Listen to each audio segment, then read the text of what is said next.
are so disrespectful. He is going to fall off a cliff. Shut the hell up. That's not even close to my best. They're wrong.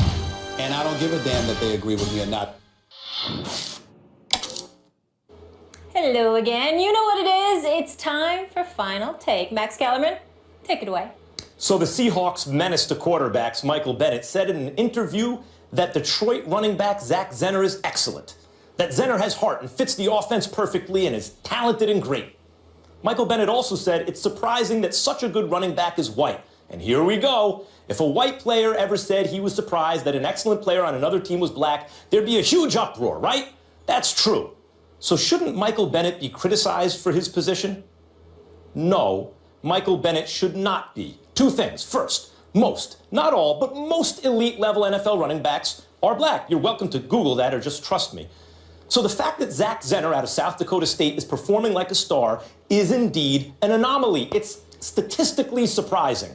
And here's an important point to understand. The dearth of white running backs has nothing to do with bigotry or discrimination. White running backs aren't excluded from the NFL because they're not cerebral enough, or they lack leadership and decision-making skills, or the necessities, because that's what was said about black quarterbacks a generation ago. The running back position is pretty close to a meritocracy, a pure one. So indeed, it is fair to say that it's unusual to see a great white running back, surprising even, if you're Michael Bennett.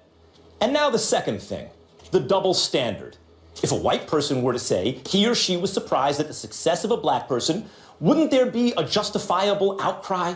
Yes, there would. And that's because the whole conversation is rooted in 350 years of lopsided race relations on this continent, starting with slavery and running right up to the moment last week when a public official in Buffalo, New York had some disgusting parting words for our outgoing president and first lady. If you don't think there's always been racial discrimination in this country and that the discrimination has almost always entirely gone in one direction, you have not been paying attention or you're in denial. So if the so-called double standard bothers you, consider the double standards that have existed in America since before we were a country. And if you're a Seahawks fan, pay attention to what Bennett really said and hope your defense is ready, because that dude Zenner can run you right out the playoffs.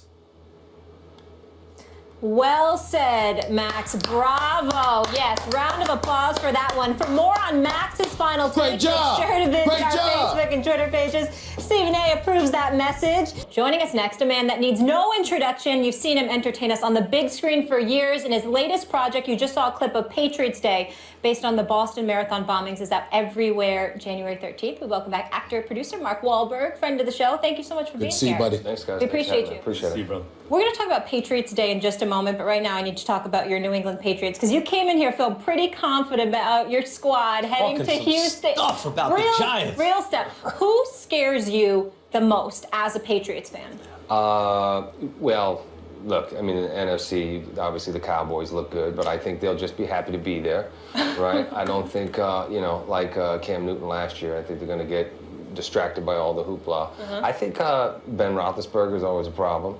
So hopefully the Dolphins will do our dirty work there. They won't. Go ahead. Kansas Wishful City thinking. is tough, but you know what? You got to beat to win it all. You got to beat the best. Aaron Rodgers, you never know. They're hot right now. The only people that aren't going to make it that barely squeaked into the playoffs were the Giants, right? And They seem to we're not going to have get your another number, fluke play. if I remember correctly. Please let Ted Record's not 3 so have hot a against scene. them. Let Ted 3 have a scene where in your nightmares Eli's beating you guys for the third time. Please. How are you not scared of the Giants? You know what? Because you can't have 3 fluke plays. Can you? Two is more than. I see what you're doing there. No, Just fluke plays, that's all it was. What I'm concerned about with you is that the first words out of your mouth were the Cowboys. It sounds like you believe that it's going to be your Patriots against the Dallas Cowboys. Is that what I'm hearing? I do think so, yes. Who do you like coming out of the NFC? Anybody but the Cowboys. Anybody but the Cowboys. Maybe the winner of the Packers and Giants. Giants, definitely so. Seattle I was high on, but I don't know what's been going on with them. No Earl Thomas. No, Giants are not going to make it. Now listen, you called Tyree a fluke play, fine. That was a lucky play in many ways. Even the fact that the ball didn't touch a blade of grass was unlikely. You can't call the Manningham pass a fluke play. No, you know what? I'll give him that. But we're 2 plays away from 6, Yeah. right? And I think Tom has 7 in his future. That's all I'm saying. That's my prediction. What has this year been like for you, watching the whole Deflategate scandal unfold, and then ultimately Tom Brady has to concede to giving up 4 games to start this season? As a Patriots fan, as a native of Massachusetts, talk to me about what it was like for you watching him go through that. What kind of emotions were you feeling? Well, obviously, as a friend and a fan, it was tough. But, he took it like a man. It is what it is. I think, obviously, considering you look at other punishments that have been handed down over the past few years for much more serious offenses, not that he was guilty of it anyway. But to come out of there 3-1 was a fantastic thing. We would have been happy to come out of there 1-3. Playing the Cardinals opening game, and to win that game, and to have Garoppolo step up the way he did. What do you do about Garoppolo? Obviously, we got to keep him. Pay him. Don't trade him for a first-round pick or anything like that? You know what? I wouldn't say that, obviously, because whatever Belichick does, when you watch somebody go, you're like, oh my God, how is he letting him go? But then he goes and picks somebody up, and somebody else steps up. So that's the thing. If Belichick moves, as soon as Belichick wants to trade a guy, it negatively affects his trade value, because people are like, why does Belichick want to get rid of him? There's an issue, exactly. One of the other things we're debating about, I got Tom Brady as my MVP, man. 11-1. I don't care about the fact that he missed the first 4 games, the fact that he had that level of adversity, still coming in there, inspired, ticked off the whole bit. I think that he's been absolutely phenomenal. Even though Matt Ryan should be mentioned, Ezekiel Elliott should be mentioned, Aaron Rodgers is his guy. I think he's a bad man, but Tom Brady, with what he's endured and the fact that he still finished 11-1 is enough. His attitude is, you miss 25% of the season, it automatically disqualifies you. What do you say? I don't want to hear what I agree with you.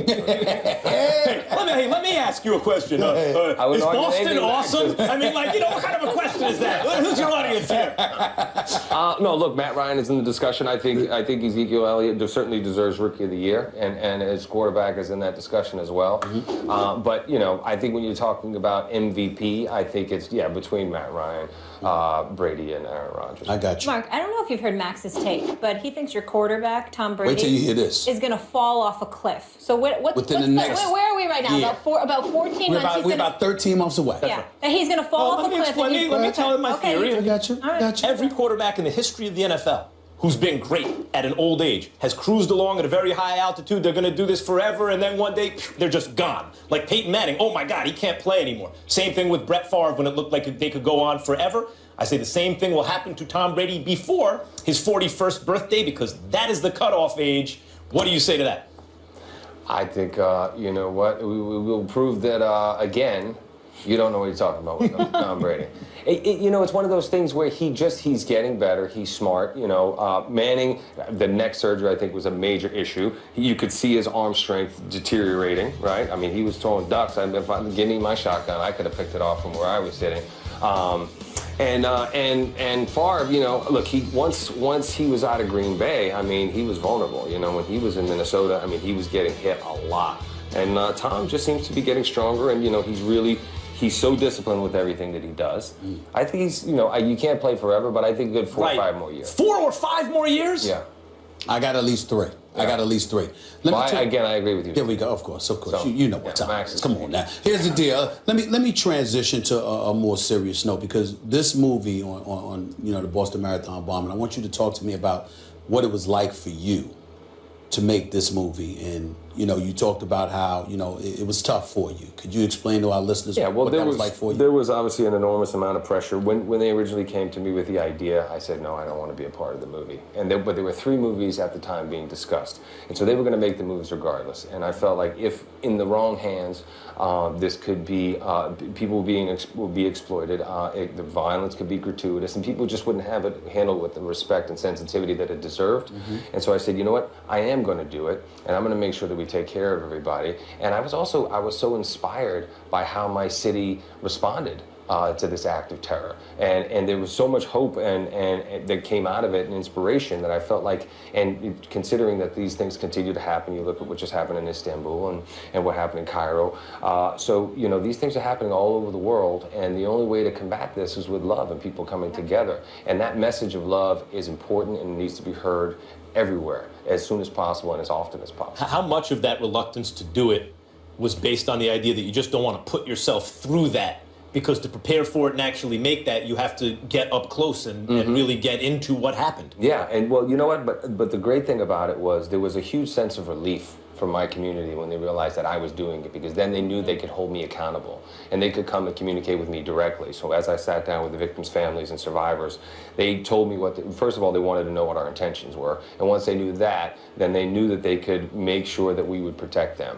And you're reliving some of these people, you know, it's the worst day of their lives. So it's never going to be something that they love, but to know that it's being handled with the respect and sensitivity that it deserves, that's comforting. Did it take you going to those people to convince them to open up and be willing to assist you? Because sometimes, you know, you got other producers, you got other folks, you know, that work the process. Did it take you being able to deliver that message to convince them? Absolutely. And they, you know, they said, okay, make sure you get it right, show them who we are and make us proud, show them what Boston Strong means. And they said, but we will also hold you accountable. And I just held everybody else to that same standard. But, you know, Peter Berg, who's my partner, we made 3 movies about real life events. I know how much he cares. And even though he's a Giants fan, you know what, he cares, and you know he was going to respect our community and get it right. And so, how much did that moment? I mean, obviously, it's symbolic more so than anything else. But when Big Papi David Ortiz was at Fenway Park, and you know everybody, you know, we play that sound over and over again. This is our effing city. How inspirational was that to natives there? To, you know, to hear him,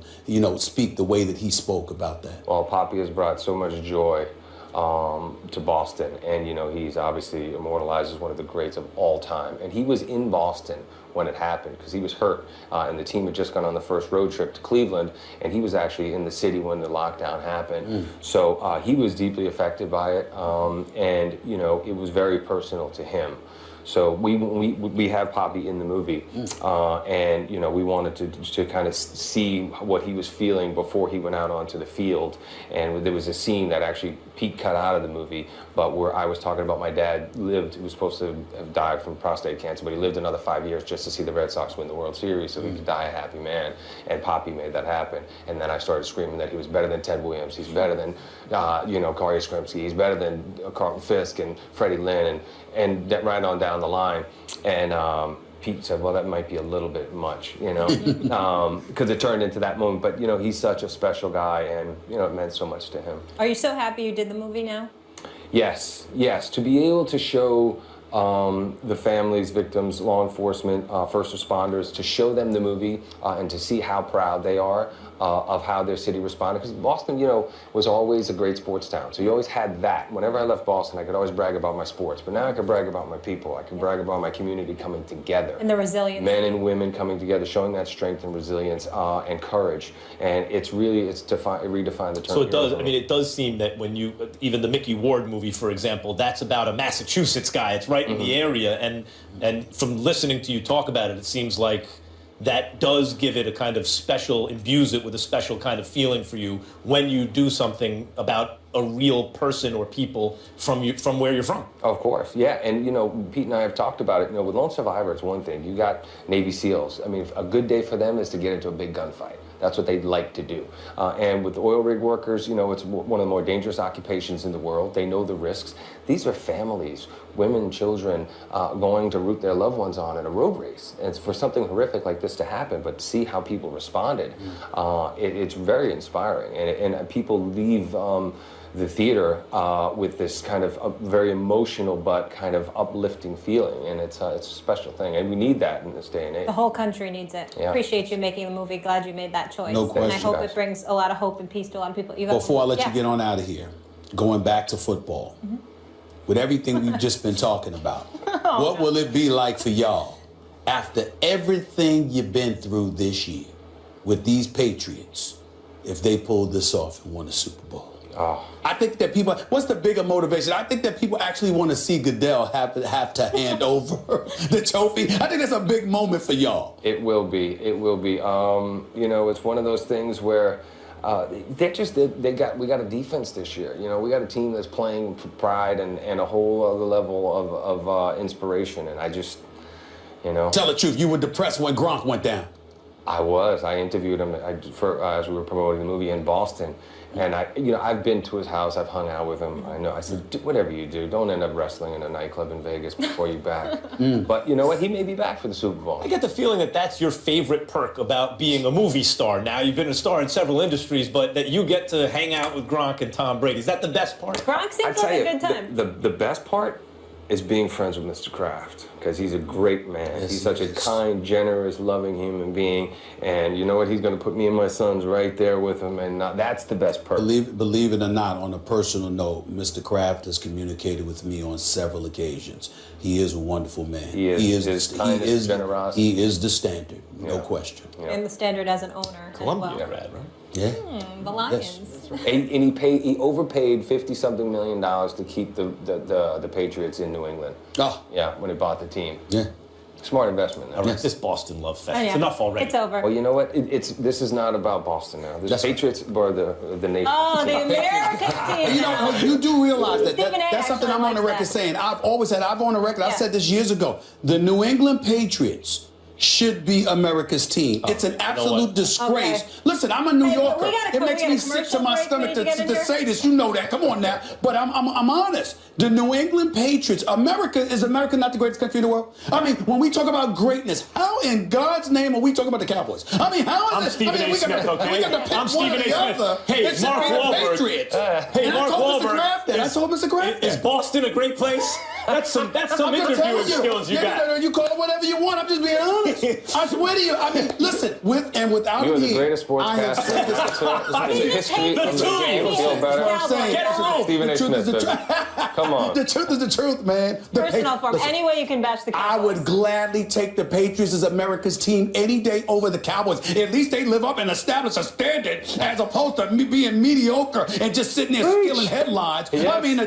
Dallas Cowboys are a joke. They're not in the same class as the New England Patriots. And you know what? I'm going to stop right there because I'm just getting upset. I'm getting upset. All right, if you come back around with Denzel, ring the bell. We can continue this discussion. We can do It's that. hard for me to get mad at him because he's a You do good that. man. You do that. But it's hard. But oh, you two are making it hard for me right now. You know, we'll Well, see. thanks for indulging us. Them or the Cowboys? Who you picking as America's team? Them or the If Cowboys? that's the choice, Yes. Of course the Patriots. Thank you. That's all I'm saying. Hell with the Cowboys. Hell with them. The answer's the Packers. Good seeing you, man. Thank Good you, seeing guys. I appreciate it. Thank you so Thank much you. for being here. We appreciate the you. time. Damn Cowboys. Looking forward to the movie. Check it out. Patriots Day, January 13th. It is out nationwide.